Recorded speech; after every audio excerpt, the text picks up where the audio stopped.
Hello friends, MTS classes में आप सभी का स्वागत है। आज हम लोग एक्सरसाइज 8.1 के क्वेश्चन नंबर 1 के बारे में पढ़ेंगे और उनका हल करेंगे। तो चलिए चलते हैं क्वेश्चन नंबर 1 की ओर। तो प्रश्न हमसे यह कहता है कि एक त्रिभुज एबीसी है जिसमें उसका कोण बी जो है वो समकोण है, मतलब 90 डिग्री है, और ए बी इक्वल 24 सेंटीमीटर दिया है और बी सी इक्वल 7 सेंटीमीटर दिया है। तो निम्नलिखित का मान ज्ञात करने को कह रहा है। नंबर 1 साइन ए कोस ए, नंबर 2 साइन सी कोस सी। तो हल करने से पहले हम लोग क्या कुछ चीज़ों के बारे में जानना चाहेंगे, ठीक है। तो सबसे पहली चीज़ ये है कि इस समकोण त्रिभुज एक बना हुआ चित्र, इसमें सबसे पहले कुछ चीज़ को समझ लीजिए, ठीक है। तो इसमें जो है, जो नीचे जो रहता है ना, ये बीसी जो है वो क्या है, हम लोग का बेस है, मतलब बी है, मतलब आधार जिसे कहते हैं हिंदी में। और ए बी इक्वल क्या है, वो हम लोग का लंब हुआ, जिसे हम लोग इंग्लिश में परपेंडिकुलर कहते हैं, जिसे शॉर्ट में पी कहते हैं और हिंदी में लंब। और ए सी जो है वो क्या है, कर्ण है, जिसे हाइपोटेनियस इंग्लिश में कहते हैं और शॉर्ट नेम उसका क्या है, एच है, और जिसे हिंदी में कर्ण कहते हैं, ठीक। और एंगल ऑफ बी जो दिख रहा है वो क्या है, 90 डिग्री का सिंबल है, जैसा जो कि आप बहुत अच्छी तरह से जानते होंगे, मुझे लगता है, ठीक। तो हम लोग लंब क्या है, आधार किसे कहते हैं और कर्ण किसे कहते हैं, ये जान चुके हैं। तो चलिए अब हम लोग हल की ओर चलते हैं। तो हल करने से पहले हम लोग सबसे पहले क्वेश्चन में जो दिया है उसे ड्रॉ कर लेंगे। तो कहा गया है, सबसे पहले हम लोग उसमें एक समकोण त्रिभुज बनाएंगे, चित्र बनाएंगे एक समकोण त्रिभुज, और उसका नाम क्या देंगे, ए बी और सी। एंगल ऑफ बी जो होगा वो हमारा 90 डिग्री का होगा, और ए बी इक्वल क्या है 24 सेंटीमीटर और बी सी इक्वल 7 सेंटीमीटर लिखेंगे, ठीक है।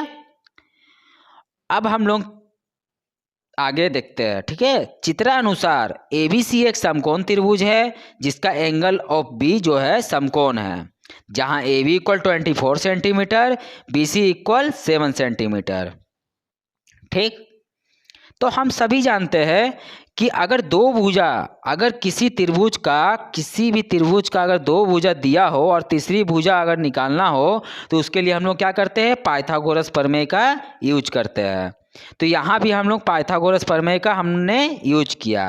तो देखिए त्रिभुज एबीसी में पाइथागोरस प्रमेय से, तो कर्ण का स्क्वायर इक्वल लंब का स्क्वायर जोड़ आधार का स्क्वायर। पाइथागोरस प्रमेय क्या है, कर्ण का स्क्वायर इक्वल लंब का स्क्वायर जोड़ आधार का स्क्वायर।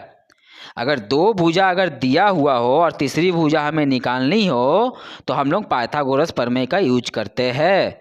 और पाइथागोरस प्रमेय हमें यह बताता है कि कर्ण का जो वर्ग होता है वो लंब का वर्ग जोड़ आधार का वर्ग के बराबर होता है। और यहाँ कर्ण क्या है, हमारा AC है, और लंब क्या है, हमारा AB है, और आधार क्या है, BC है। तो चलिए हम लोग आगे सॉल्व करते हैं, ठीक है। तो कर्ण का स्क्वायर इक्वल लंब का स्क्वायर जोड़ आधार का स्क्वायर। अब उसके नीचे देखिए कर्ण क्या माने, हम लोग AC माने। अभी हम लोग को कर्ण निकालना है, इसलिए हमने उसे क्या नाम दे दिया, AC स्क्वायर इक्वल लंब हम लोग का दिया हुआ, इसलिए मैंने वहाँ उसका नाम नहीं लिखकर क्या किया, डायरेक्ट उनका वैल्यू लिख दिया। लंब कितना दिया है 24, तो 24 का स्क्वायर जोड़ आधार दिया है 7, तो 7 का स्क्वायर। अब उसके नीचे लाइन में देखिए AC स्क्वायर वैसी रहेगा, इक्वल 24 का स्क्वायर क्या होता है 576 होता है, जोड़ 7 का स्क्वायर क्या होता है 49 होता है, ठीक है। अब उसके नीचे देखिए AC स्क्वायर फिर वैसे ही रहेगा, इक्वल 576 प्लस 49 को जब हम जोड़ते हैं तो हमारा क्या आता है 625, मतलब 625 आता है, ठीक है। अब उसके नीचे लाइन हम लोग चलते हैं। तो AC स्क्वायर देखिए, अब यहाँ AC स्क्वायर नहीं रहा, अब केवल यहाँ क्या रहा, AC रहा। तो AC स्क्वायर कहाँ गया, AC स्क्वायर जो था, स्क्वायर इक्वल का अपोजिट चल गया। जब वो अपोजिट गया तो क्या हुआ, रूट में चेंज हो गया, जिसे हम हिंदी में वर्गमूल के नाम से जानते हैं, ठीक है। तो हम लोग क्या लिखेंगे अब, AC इक्वल √625, 625 मैंने लिखा। अब उसके नीचे देखिए AC इक्वल क्या हुआ, 625 का वर्गमूल हम सभी जानते हैं कि 625 का वर्गमूल क्या होता है, 25 होता है, इसलिए मैंने AC इक्वल क्या लिखा, 25 सेंटीमीटर लिखा। अब यहाँ तक तो आप सभी जान गए होंगे बहुत अच्छी तरह से। तो आप सभी जानते हैं अब कि हमारा क्या निकल गया, लंब, आधार और कर्ण तीनों निकल चुका है। तो अब हम लोग साइन A कोस A आराम से निकाल सकते हैं।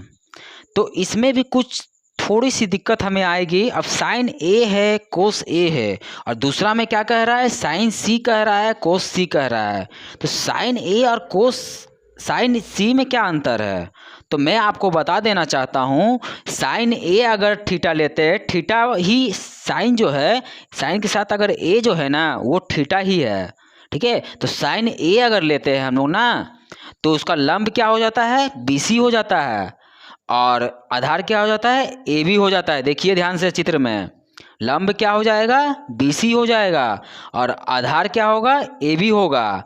लेकिन वही चीज़ साइन C के लिए अगर लीजिएगा तो उसके लिए लंब क्या होगा, AB होगा, और आधार क्या होगा, BC होगा। साइन C के लिए BC होगा आधार, और लंब साइन C का क्या होगा, AB होगा। तो देख रहे हैं इन दोनों में क्या अंतर है। क्वेश्चन में यही थोड़ा सा ट्विस्ट दिया हुआ है, sine A cos A, sine C cos C। तो देख लीजिए क्वेश्चन में किस प्रकार ट्विस्ट है। स्टूडेंट यही जगह गलती करते हैं, ठीक है। तो यहाँ कह रहा है साइन A अगर हम लोग जब लेंगे तो हम लोगों का P क्या होगा, लंब क्या होगा, BC हो जाएगा, और अगर साइन C हम लोग लेंगे तो उसका लंब क्या हो जाएगा, AB हो जाएगा। और वही अगर साइन A के लिए आधार क्या होगा, AB होगा, और साइन C के लिए आधार क्या होगा, BC हो जाएगा। तो दोनों में डिफरेंस है, ठीक है। ये चीज़ को बहुत अच्छी तरह से आप समझ लीजिए, ठीक। चलिए अब हम लोग प्रश्न को आगे बढ़ाते हैं, ठीक है, हल को। तो नंबर 1 दिया हुआ है, हम लोग लंब, आधार और कर्ण तीनों निकाल चुके हैं। तो हम लोग साइन A हो चाहे या कोस A हो, टेन हो, कोट हो, सेक हो, कोसेक हो, किसी को भी आसानी से उसका वैल्यू को हम उसमें पुट कर सकते हैं। पुट करना मतलब रखना होता है, ठीक है। तो हम लोग आसानी से उसका वैल्यू को रख सकते हैं। तो हम लोग लंब, आधार और कर्ण हम लोग आसानी से निकाल चुके हैं। तो अब हम लोग चलिए नंबर 1 को बनाते हैं। नंबर 1 दिया हुआ है साइन A इक्वल, तो साइन A का क्या फॉर्मूला होता है, लंब बटा कर्ण होता है। देखिए एरो में दिया हुआ है लंब बटा कर्ण L/K, और कोस का क्या होता है, आधार बटा कर्ण A/K, और टेन का क्या होता है, L/A, लंब बटा आधार। ये सब मैंने अपने पहले वीडियो में इसे अपलोड कर दिया हूँ, वहाँ से आप जाकर इस चीज़ को बहुत अच्छी तरह से टॉपिक को समझ लीजिए, समझे। हाँ तो चलिए अब हम इन्हें सॉल्व करते हैं। साइन A इक्वल क्या है, लंब बटा कर्ण। तो लंब कितना दिया हुआ है हम लोग का, साइन A के लिए क्या होगा लंब, बताइए। साइन A के लिए लंब उसका क्या होगा, सम्मुख भुजा होगा, सामने की भुजा, परपेंडिकुलर। तो A का परपेंडिकुलर क्या है, BC है। सीधा देखिए A अगर खड़ा रहता है अपनी जगह पर तो वो किसे देखेगा, BC को देखेगा, तो वही उसका परपेंडिकुलर हुआ। मतलब A की सम्मुख भुजा मतलब सामने की भुजा, BC उसका क्या हुआ, लंब हुआ, ठीक है। तो साइन A इक्वल क्या हुआ, लंब बटा कर्ण। तो लंब कितना हुआ, 7 हुआ, और angle of A sine A के लिए क्या होगा, कर्ण। कर्ण दोनों के लिए एक ही रहता है, एंगल ऑफ A के लिए भी कर्ण एक ही रहेगा, और एंगल ऑफ C के लिए भी कर्ण एक ही रहेगा। मतलब कहने का मतलब है कि एंगल ऑफ A हो चाहे एंगल ऑफ C हो, दोनों के लिए कर्ण क्या होगा, AC ही होगा। उसके लिए कर्ण कभी चेंज नहीं होता है। चेंज क्या होता है, आधार और लंब चेंज होता है एंगल के अनुसार, थीटा के अनुसार, ठीक है।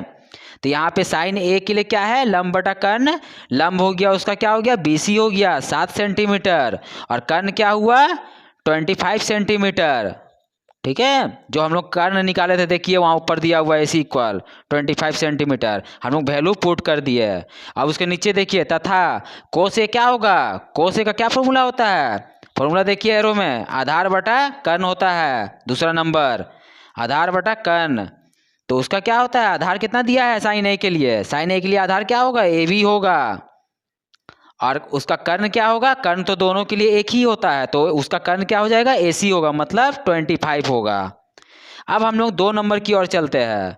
तो दूसरा में क्या बोल रहा है, साइन सी निकालने बोल रहा है। तो साइन का तो फॉर्मूला फिलहाल वही होगा, लंब बटा कर्ण ही होगा, और कोस सी का भी वही होगा, आधार बटा कर्ण होगा। लेकिन इसमें अंतर क्या है, यहाँ तभी साइन A था और अब क्या है, साइन C है। तो उसके लिए दोनों के लिए क्या होगा, P और B चेंज हो जाएगा, लंब और आधार चेंज होगा। तो यहाँ साइन C के लिए लंब क्या होगा, साइन C के लिए देखिए लंब उसका सामने की भुजा, C खड़ा अगर होकर देखेगा तो कौन दिखेगा उसे, सीधा AB दिखेगा, मतलब AB उसका क्या हुआ, C के लिए लंब AB हुआ। तो साइन C का लंब क्या हुआ, AB इक्वल 24 सेंटीमीटर मैंने लिख दिया। अब बटा कर्ण क्या हुआ, कर्ण कितना, कर्ण तो दोनों के लिए एक ही होता है, 25 सेंटीमीटर मैंने लिख दिया।